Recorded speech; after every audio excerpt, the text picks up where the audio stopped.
Good evening and welcome to The Naked Entrepreneur. I'm your host, Dr. Sean Wise, Professor of Entrepreneurship and Strategy at Ryerson University. In each episode, we feature an icon who's made it big in business. Each guest will reveal the naked truth behind their success. Tonight, we present a very special episode of our show featuring none other than W. Brett Wilson. We filmed tonight's episode in front of a group of 300 entrepreneurship students to support Global Entrepreneurship Week. We're glad you joined us for this special episode of The Naked Entrepreneur. Brett Wilson is one of Canada's most successful entrepreneurs and philanthropists. He's well known as the lead deal-making panelist on CBC's Dragon's Den. Brett has had numerous career highlights, including carrying the Olympic torch, climbing Mount Kilimanjaro, and winning numerous awards, including being named to the top 40 under 40 and his recent appointment to the Order of Canada. Not bad for a Canadian that came from humble beginnings in North Battleford, Saskatchewan. In this exclusive interview, Brett reveals the naked truth about his challenges of success, family life, and how he became the man he is today.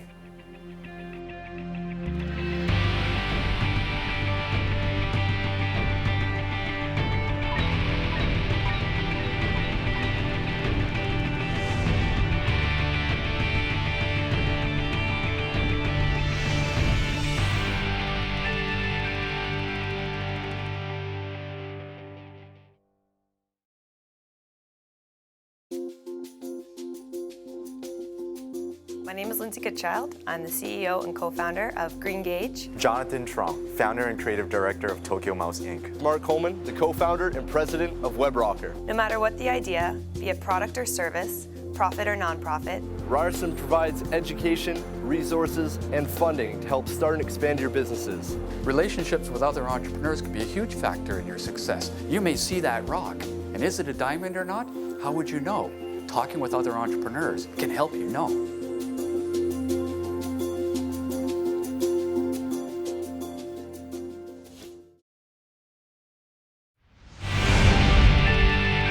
Welcome back to The Naked Entrepreneur. We're here with former Dragon and all-time superstar, Brett Wilson. Thanks for coming, Brett. Superstar? Superstar. Okay, fine. Let's just go. Come on, let's go right with superstar.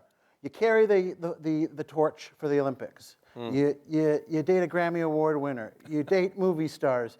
You own part of a hockey team, part of a football club. When you were a little kid in Saskatchewan, did you ever dream you'd be this big? I wanted to be a scientist. Science, why? I don't know. I guess that's how what ultimately became an engineer. I liked the science classes in grade 5. That was sort of the future. But when I chose a school, obviously I went to the University of Saskatchewan, but for me it was a flip of a coin between engineering and business. And I didn't even know that a class called or a program called the MBA existed. So when I did choose engineering and found out about this MBA option, I was pretty happy. And we're happy that you got the business experience that led you here. You are a celebrity investor. People know you by face. They know what type of deals you've done. You've been very transparent throughout your whole career. Is there a downside to that? There's a bit of a downside, and it's family. You know, one of my daughters absolutely despises the profile. You know, at one time she earned a scholarship, $140,000 scholarship to do a PhD, and someone in her group said, "Why would you take the money? Your daddy's rich." And she'd earned every penny of it. And so she was deeply hurt from a comment like that. So there's a risk with profile that people are going to make those kind of comments. It doesn't bother me anymore. It's water off a duck's back kind of comments. You know, you see it in social media, you see it in conversation on the blog sites. Those don't bother me. But when it affects family, yeah, I don't like that. So, there's 50,000 people following you on Twitter. Does your family stay in touch with how you're perceived in the media? They're aware, and it's probably a frustration point for them because their friends tell them a little bit about what's going on. I saw a picture, did this. I'm very respectful of my children. I never tweet pictures of the oldest because she doesn't want to be seen. In the middle two, when I'm traveling, we'll throw pictures, but I never identify them as my children. And we've downplayed. A few people have started speculating on my wealth, and when I talk to the press about that, I say, look, all you're doing is raising the profile of my children relative to kidnapping, so take it out. And they do. They've been very, very respectful. Was family always so important to you? There's no question I spent 10, maybe 15 years focused on building wealth, which was career in my mind, I was doing it because it was for my family, so it seemed like a legitimate use of time. But it became obsessive. And the other problem was that my marriage was failing, so it was easier to be at the office. But the more I was at the office, the more the marriage was challenged. So it was a vicious spiral, and it cost me greatly in terms of relationships. What about that cost? I mean, we know the financial side was really good, and we know your marriage, as you said, dissolved. But how did it actually hurt your children? How did it actually impact how you work with your children? Well, the oldest has a great disdain for the concept of business. She just doesn't want anything to do with it. She doesn't like hearing it. She didn't like the 11 o'clock phone calls I had with one of my key business partners every night. She didn't like, she liked some of the nice things that came with a lifestyle and business, but she made it pretty clear that she would reject all of it if she could. And it was partly living in her mother's shadow a little bit, so there was a bit of a disconnect for us there, and it's still a challenge for me. The other kids have adapted to it. I mean, one of them just says, bring it on, whatever. She laughs at it and doesn't really care. And then my son is just now starting to talk about maybe doing a business degree. But I've never asked or encouraged my children to follow in my footsteps. I want them to set their own path, and because happiness doesn't come following in daddy's footsteps or mommy's. It follows really in choosing your own path. We're going to talk about happiness and success in just a minute. I want to just follow on this topic for a second.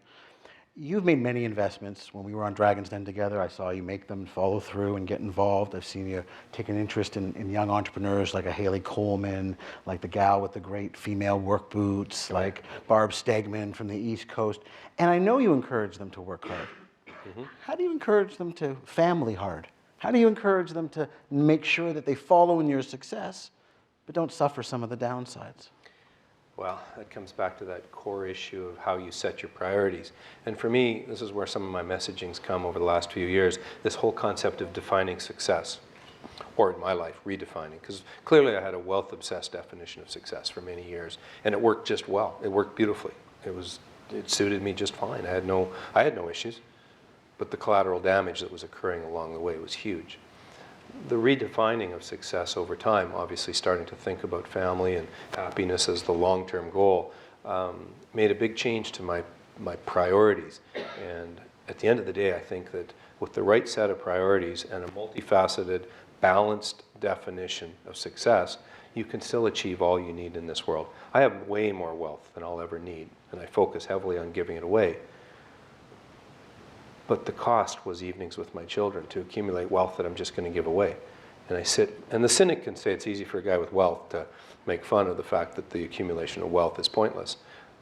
It's okay to a point, but that balancing act gets missed by so many people. And that's the real message that I want to share with people, is that the concept of having a balanced definition, a multifaceted definition of success that does respect family, that does respect health, allows you to then set your priorities so that when you're spending time at the office, you're at least conscious of the fact that it's an expensive evening at the office when you could be at a soccer game for your child watching from the sidelines, where they might have said, don't come to the game, but they're lying. They want you there. Children want quality time, and in fact, I make fun of it, but the concept of quality time was invented by businessmen as an excuse for not being there.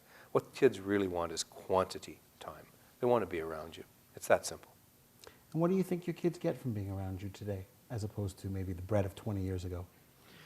Well, certainly a more relaxed and happier individual. Pretty driven at the time. Tough. I mean, you had to be to get by in the investment banking business. And that was just to get by with your partners. Then you had to get outside, deal with clients and competitors. So, no, it was a tough business to get ahead in, and I knew how. I did well at it. But the collateral damage was huge. Today, I have the privilege of traveling a lot with my kids. That's how I get some 24/7 time with them. And last year, I've got kids who were 21, 24, and 27, and I spent 9 weeks traveling with them in various places in the world. I was in Bhutan for a week with my son, the Caribbean. I've been to the Galapagos, South Africa, Zimbabwe, on and on and on, probably 30 or 40 countries with my kids. So I've chosen to take time and a bit of a budget for sure to travel. We do aid work wherever we go in the world. But it's my way of finding time with my kids today that I wouldn't have otherwise had. There's a little urban legend about a party in your backyard where, and you may be misquoted here, but did you or did you not say, or did you mean to say, or whether you misquoted, that I spent 50 years making a fortune, now I'm going to spend 50 years giving it away? That's pretty accurate. actually. I mean, I've enjoyed a pretty steep curve in terms of the time allocated to making money, and I've been pretty public about the fact that I think Gates and Buffett got it wrong when they said to the world, we want you, the billionaires of the world, we want you to commit to giving away half your wealth. Because that formula, by definition, means you're going to keep half. And how incompetent, incapable, and undertrained are your children that you got to give them half a bill to get by in the world? Is it an ego thing with legacy?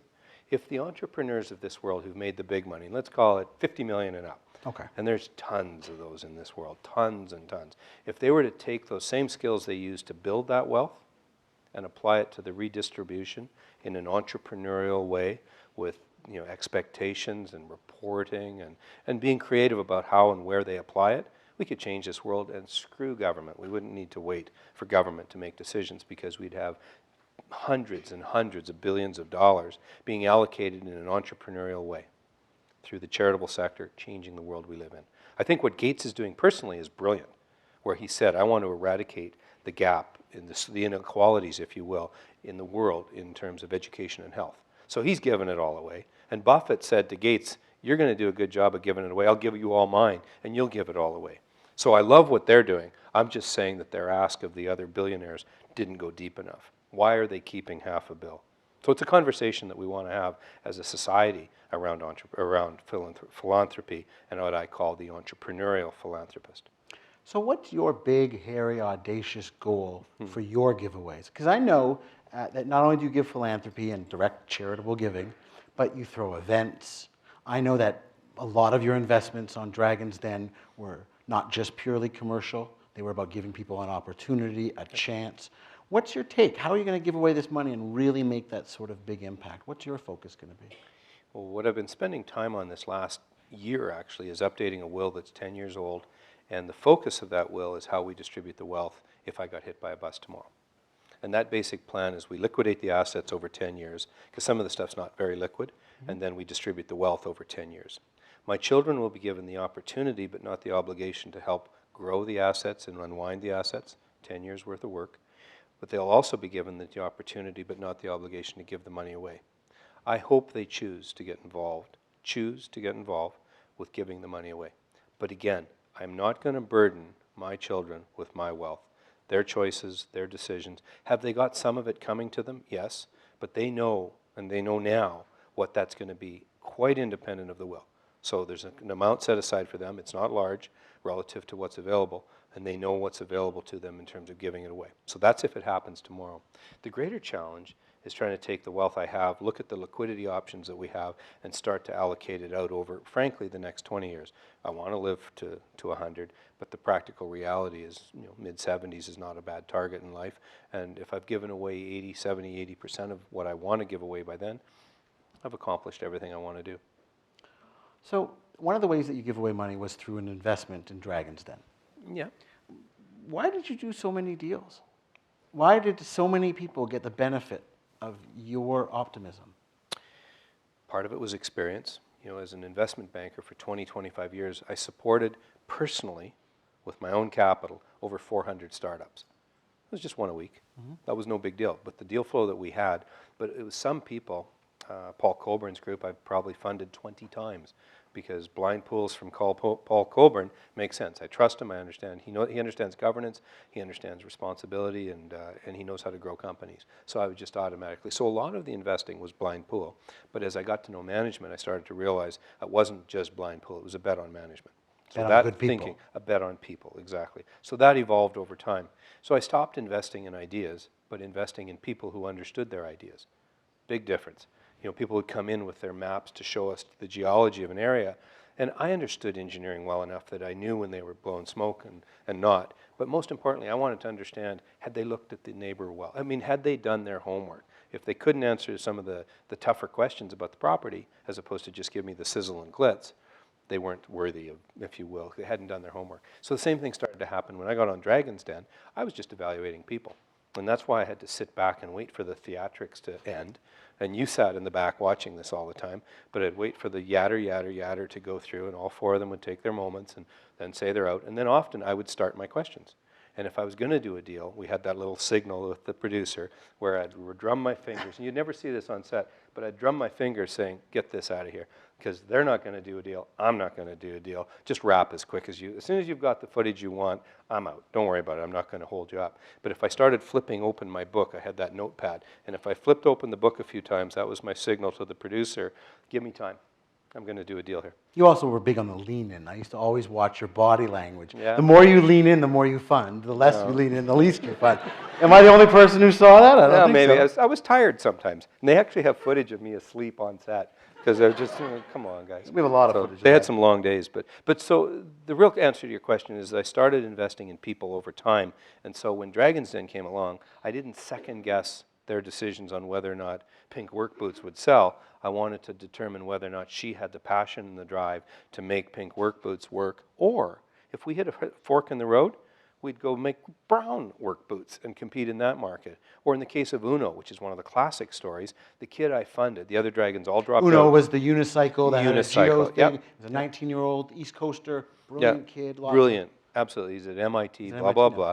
But he ended up dropping that product. So I put $250,000 or maybe $500,000 in total, but $250,000 at the time into that deal. All the dragons had said they were in. As soon as we realized, the other dragons realized we had to pay to do our own due diligence, they all dropped out. They were gone.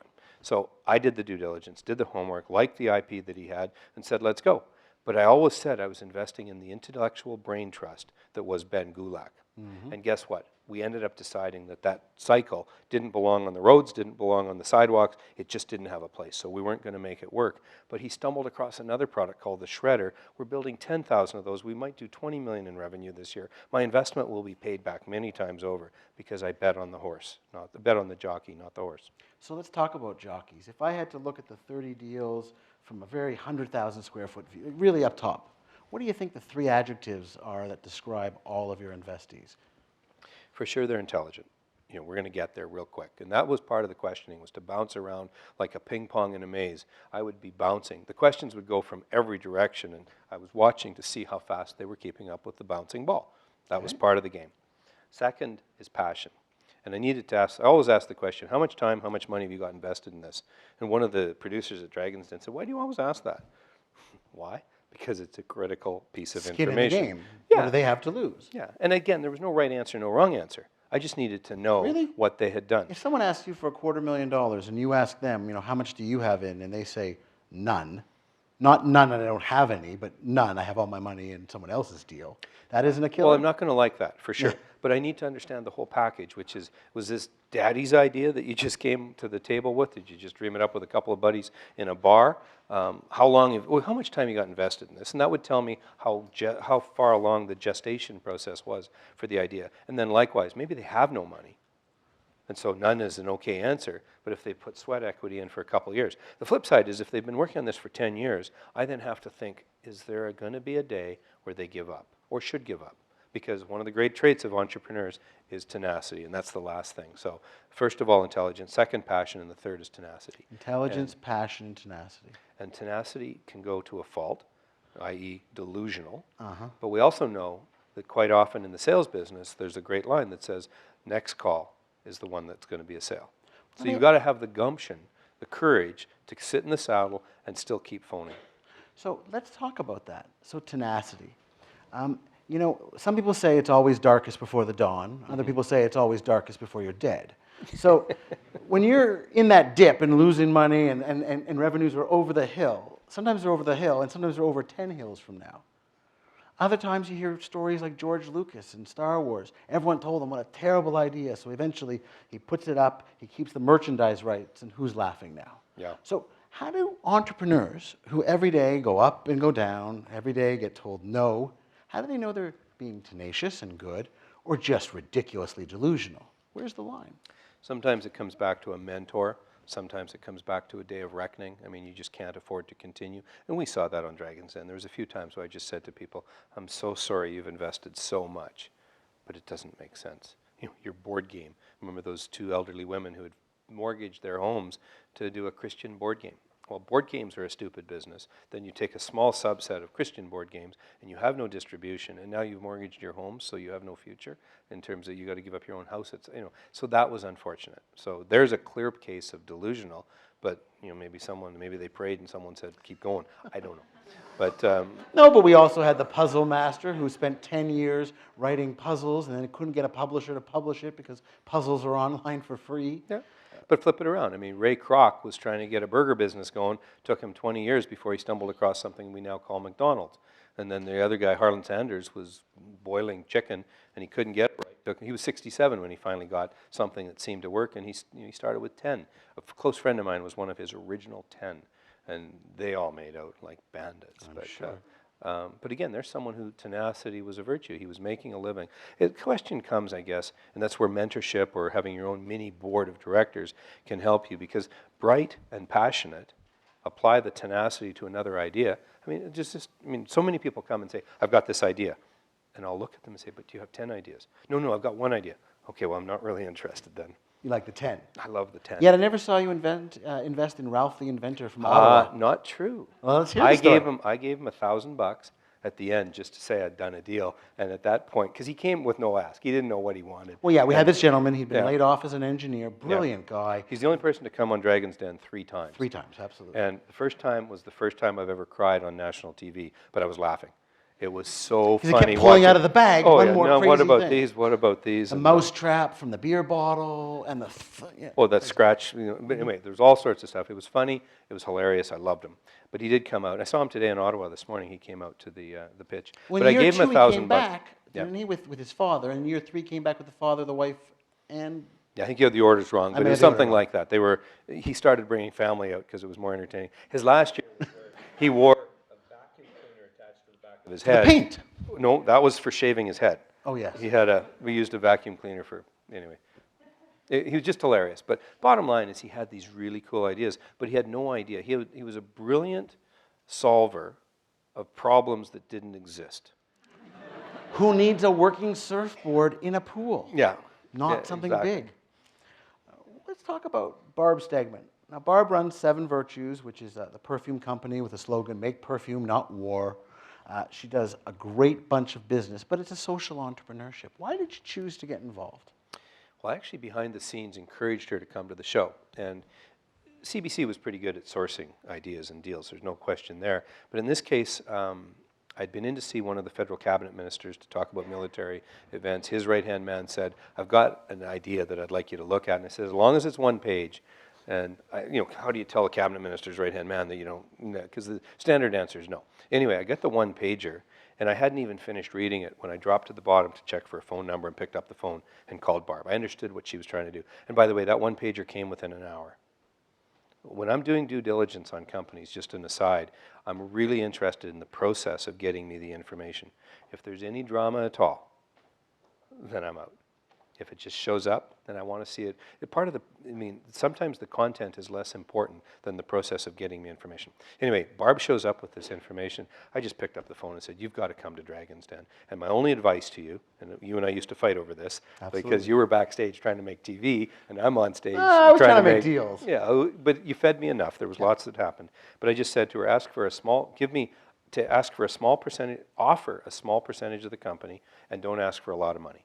And so she came in saying 10% or 15%, whatever it was, for $75,000. It was very simple. Then I could always ask for more of the business, and if it was really worth more or they needed more capital, I could give her more capital. Anyway, she came to the show. It was so obvious that she would fit the show. One of the dragons said to her, I'm not touching this because it's charity. Mm-hmm. And she turned and looked at him and said, there's nothing charitable about what I'm doing. We're paying fair market wages in a third world nation. In this case, it's ultimately been Haiti and Iran, and we're working in Korea and Afghanistan. And we started in Afghanistan, exactly. And so we're paying fair market wages. We're paying the fair market for this product, which was essential oils, and then we're going to mark it up. We're going to add marketing. We're going to add overhead. We're going to add admin and sales efforts, and we're going to take it and put it out across Canada so that we can show people that we have, it's socially responsible, but it's not charitable. Well, there's still entrepreneurship and social entrepreneurship. Absolutely. You still have to be able to sustain the business and to grow it. So is there a deal that got away from you? Is there one that you wish you'd phoned after the show? Is there one that you sit up at night going, damn, if only I'd done that Christian board game?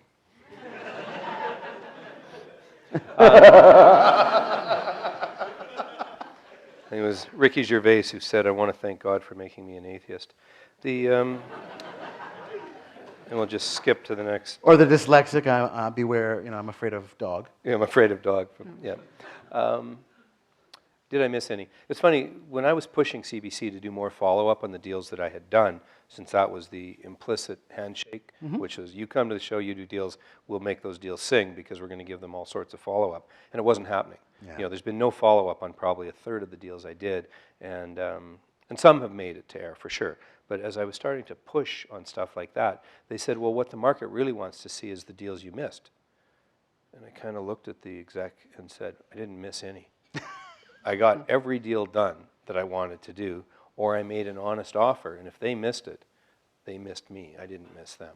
Well, and people don't realize that. I've spoken to producers at all, not all, but a number of the ones that are around the country. There's probably 27 now. And they all have different styles, but they all deal with the issue that a handshake still needs due diligence and closing. Yeah. The average deals, maybe 20% get closed. But when I look at your portfolio, you closed like 90% of them. And the ones you didn't close, maybe they disappeared. But why the difference? Well, I took a handshake as a commitment to getting a deal done. And it wasn't a commitment to getting the deal done on air that I did. It was a commitment to getting a deal done. 80 or 90% of the deals I actually closed changed as to timing and amount. But that's and normal staggering. too. In the business that we're in, it happens every day. Term Exactly. sheets change, they evolve, the business grows. Yeah, and information came up that was different, or funds needed were different. And the case of 320, which is probably my number one investment in terms of potential return, they came to me and said, look, we have a deal. We'd like you to just buy half as much because it turns out we don't need the money, but we'd still like you to be involved. Well, today I ended up buying one of the other partners out. I held their feet to the fire over valuation and how we did that, and that business is now a third, and I've got maybe $250,000 invested in that, at 300,000 somewhere in there, and it could be worth 10 times that already. It's cranking. You and I both know that capital is great, but intellectual capital is just as important, and mentorship is just as important. But I also know that you struggle to divide your attention. There's only so many people you can mentor. Is that why you decided to put some of your thoughts into a book? The efficiency of getting the message out is incredible, for sure. I mean, the book started as a book on ethics. I finished the first season of Dragon's Den. People pitched me, a couple of publishing companies said, we'd like to see a book. And I went, I really don't have the attention span to be able to write a book. Long emails are sort of the extent of my authorship. And they said, well, we'll use a ghostwriter. So I sat with a ghost, did 10 or 12 hours of interviews, and I read the product. And they had added in a bunch of stuff about, here's business issues and examples in the US that didn't go well, and here's another. And I'm reading this going, it's not in my voice. It's not even stories that I know. I'm reading them for the first time in my own book. Down. So it didn't happen. Okay. 2.5 years later, I get approached by Penguin saying, the other dragons are selling books like hotcakes. Are you ready to do something in the marketplace? And I said, well, I have a book, but I don't like it. And they said, well, if we give you 2 months, can you get something going? And I love deadlines. So here I was, end of January, and we're looking at sort of a March 30th, I think was the target date, April 1st. I didn't want to go with April Fool's Day for some reason. But Imagine March that. 30th. And anyway, I hit go or send on July 25th so I missed the deadline a few times. And there was some editors scrambling at that point. Penguin did a phenomenal job of patiently waiting for me. By the way, the name of the book is Redefining Success. Originally, for 3 years, the book was called Redefining Success in a Wealth-Obsessed World. And Penguin just said, that's too long. And I went, yeah, but it's the book name. No, so they had some control over certain things. Then they looked at the subtitle, Still Making Mistakes, and came back to me and said, hey, how about a compromise? Why don't we make Still Making Mistakes the name of the book? And I paused and said, my life's not that screwed up. It's a subtitle, and that's where it'll live. And but Penguin, well, whoever they were, Penguin, I'll plug them, but they were fabulous to work with, and we've got the book everywhere. But it was Robert Herjavec, who I've become closer friends with since I left the show. But Robert said, don't worry about the economics of a book. This is the most incredible calling card, and the most amazing way to leave, if you will, a message that you'll ever create. And that's really the process we've taken. I mean, the book will be through 20,000 sales in the first month. The other dragons were all in that sort of 5,000-7,000 range. And so we've blown away all expectations. I know Penguin's delighted, I'm delighted, and we're already talking about, another order and continuing. So I'm doing a book tour right now that's going really well. But the most important part for me is the fact that we can leave this behind, and have been very transparent in there. I've told a journey with, making mistakes relative to parenting, of making mistakes relative to health, making mistakes relative to business partners. Those stories are all in there. This is not your traditional how to be successful book. In fact, this is, some say, sort of the opposite. And I go, well, no. I think at the end of the day, depending on how you define success, I am very much about being successful. So how do you define success today? I use one line, and that's the size of the smile. The size of the smile. Not the size of the wallet, the size of the smile. It's a metaphor, obviously, for happiness. And again, the cynic can say it's easy when you're sitting on a big wallet to have a big smile. Been there, done that. But more importantly, the real message I want to get across is that you don't have to take 10 or 15 years out of your life. Walk away from the things that are ultimately the most important to you, i.e. your health, your family, and your friends, just so that you can build that wallet. Because sitting on a wallet isn't really a lot of fun. Now, you're here at Ryerson University, the home of entrepreneurship in Canada, and I wanted to talk to you about teaching entrepreneurship. I know that you and I have talked a lot before about what you wish people got out of school. Yeah. So for the sake of the audience and our teachers in the audience, what are the 3 things that you wish university taught better? I happen to think that we need to start thinking about putting 3 courses, not reading, writing, and arithmetic, but 3 courses that I think 3 courses at university mandatory. Well, I actually say grade 3, grade 6, grade 9, and grade 12 is where we start building the building blocks for these courses, and you'll understand the relevance in a moment. And by the way, it's not just university. It's every trade school. It's OCAD, ACAD, and it's welding schools. It's trade schools.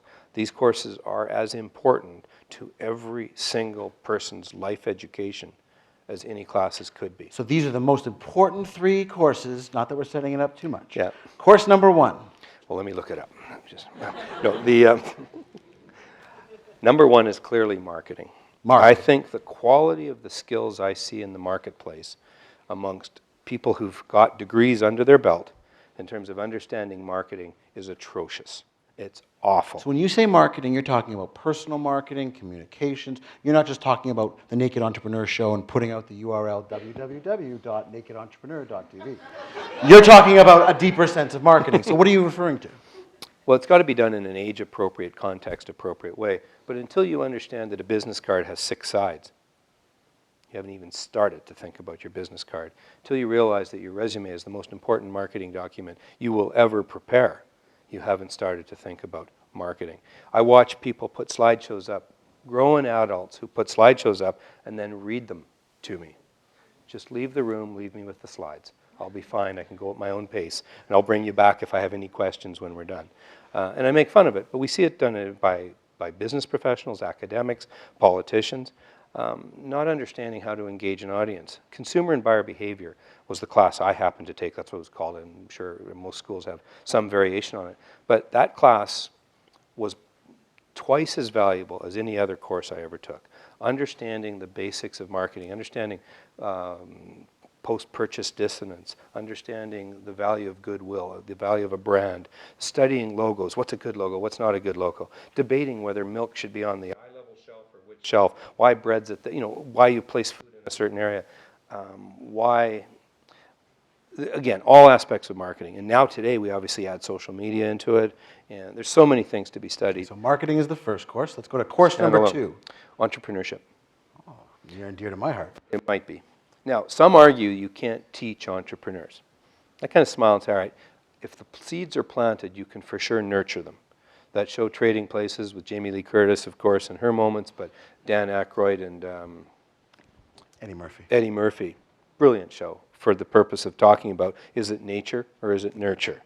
And that whole debate. And again, the answer is, sure, I don't care. Let's nurture it. Let's start talking about the entrepreneurs in our nation. So it's not, in these classes, when I talk about the study of entrepreneurship, it's separating it. Most academic institutions have a course offering that's something like small business and entrepreneurship.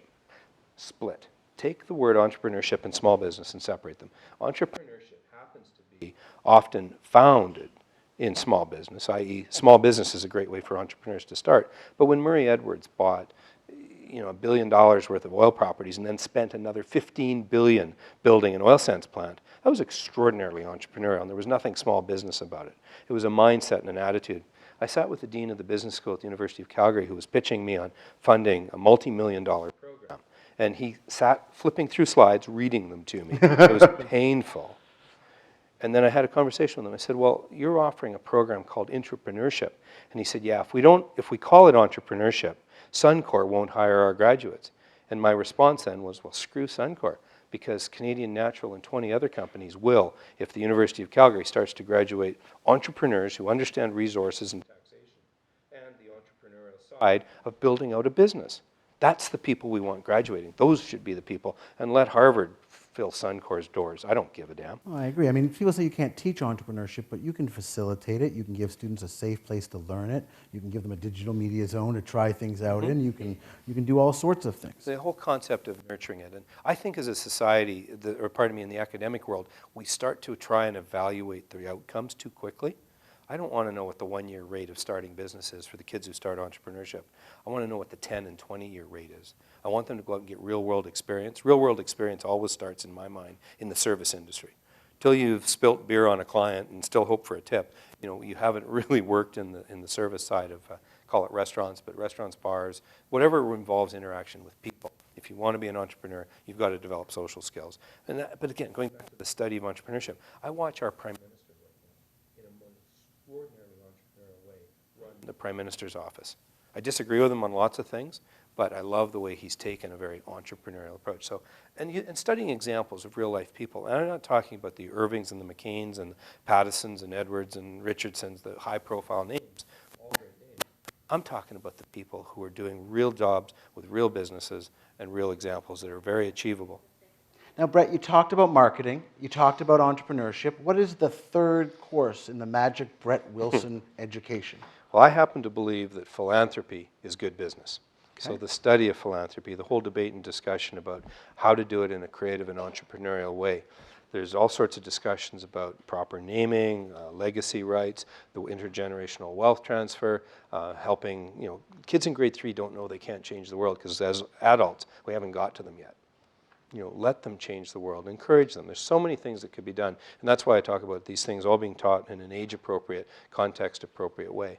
And I genuinely believe that the first curriculum, or the first group of students to pop out of any educational institution that's got all those 3 classes under their belt is going to generate a different caliber of student. A different caliber. And I'm not talking about a school where they offer these programs, I'm talking about where it's core curriculum. Integrated. Because unless it becomes part of their psyche, unless it's integrated, it's not relevant. My last question for you tonight. We talked about mentorship, we talked about giving great advice. If Brett Wilson of today could get back into his time machine and travel back to Brett Wilson of yesteryear, maybe like our audience today in their early years of undergraduate, what's the one piece of advice you'd most want early Brett Wilson to hear from older Brett Wilson? We'd talk about the cost of single-minded pursuit of wealth, because quite frankly, I can't imagine anything more expensive than losing the relationship or not having a relationship with your own children by the time you've finished this amazing career. It's pretty transparent and superficial. Well, it's been pretty transparent tonight. You didn't even have to get naked. But I do want to thank you. I want to thank you for opening up and for sharing so much. Ladies and gentlemen, Brett Wilson. That was good. Welcome back to The Naked Entrepreneur. And now, student questions. Hi, my name is Jerry Zhang, and I'm a 16-year-old entrepreneur. I'm still in high school, and I guess I'm just crashing your party here. So my question to Brett is, I've started my own business. It's a social marketing firm, and it's run completely by high school students. But I'm looking to pursue a different path, possibly something that's more scalable, and I guess something that's more sort of something that you don't have to. It's not as labor intensive, I guess. So what would you recommend that I do, first of all, as a high school student, and second of all, as a young entrepreneur? I think at 16, you haven't had a lot of work experience. That's just a given. So while I love the initiative, I still fundamentally believe that experience working in the service sector is going to be the most valuable time you can spend. Now, if you already have a sense of where you want to go, start guiding that experience in terms of how you spend your time. But I wouldn't be in a rush. Remember, 16's young. When did you start shaving? Next week. Yeah, and I don't mean to make fun of your age in any way, shape, or form. I celebrate what you're doing, but I would walk as opposed to try and run. The idea of scalable, and those are all great words. I understand where you want to go with that, but I think the most important thing you can do is get experience in the sector you want to play in before worrying about being your own boss. A little domain knowledge goes a long way. Yeah. Great. My name is Stephanie Kao. I'm a 24 years old marketing student here. Just moved here from BC, actually. Loving Toronto so far. My question is more based on a personal note you were mentioning before. Given your childhood experience though, with your parents having like that unbalance in their work and personal life, why did you find that it took you so long to find that core balance? Well, remember, I thought that my parents had everything right, except for this fight that I heard at night, occasionally, about money. So I came away with the warped perception that if I added money to the pile, everything else would be fine, because I didn't have to worry about the other stuff. Of course my wife knows I love her. Of course my children know that I love them. I'm just going out getting money so that we can complete the picture. So it was a warped sense of reality, quite frankly. James Holt. I'm a first-year business technology student at Ryerson. My question tends to, you talked a lot about your mistakes through your years developing from your MBA with your neglect of your family, I guess you could say. How do you say fundamentally your mistakes have changed into the mistakes you're still making now, as your book is titled Still Making Mistakes?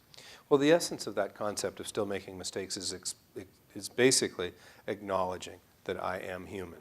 Made 2 mistakes yesterday, 1 this morning, forecasts for 3 tomorrow. I mean, it's just the way we are as human beings. And as Canadians, as society, Western society, we often riddle and poke fun at people who've made mistakes. And quite frankly, some of the greatest wealth I've accumulated on the wealth side is investing in people who have made mistakes, who've acknowledged it, and who've learned from those mistakes. And so that's the real message embedded in the concept of still making mistakes. Hopefully they're not the same mistakes I made 10 years ago, 20 years ago, but I still make mistakes. I promise to return a call, I don't get back to someone, I forget. That's a mistake. Am I a bad person for it? No, I'm just too busy. Am I organized enough? That might be my fault. Again, it goes back to what are the mistakes I make today? They're different than they were, and hopefully I learn from them. It's always fun to sit and talk to you. It's always fun to share your stories, and it's always fun to bring you to the students. Ladies and gentlemen, Mr. Brett Wilson. Thank you.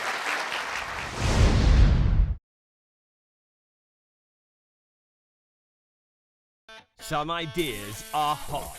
Some ideas are not. This is a hot idea.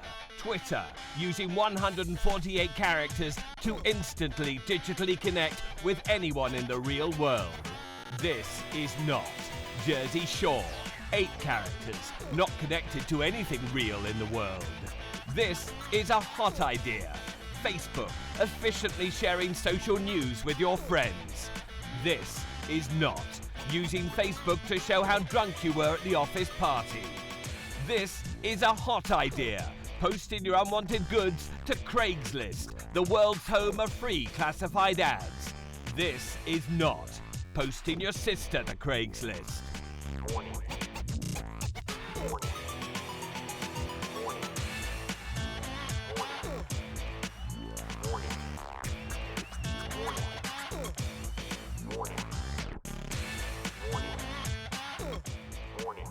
Friends don't let friends pursue bad ideas. Find out if your idea is hot or not.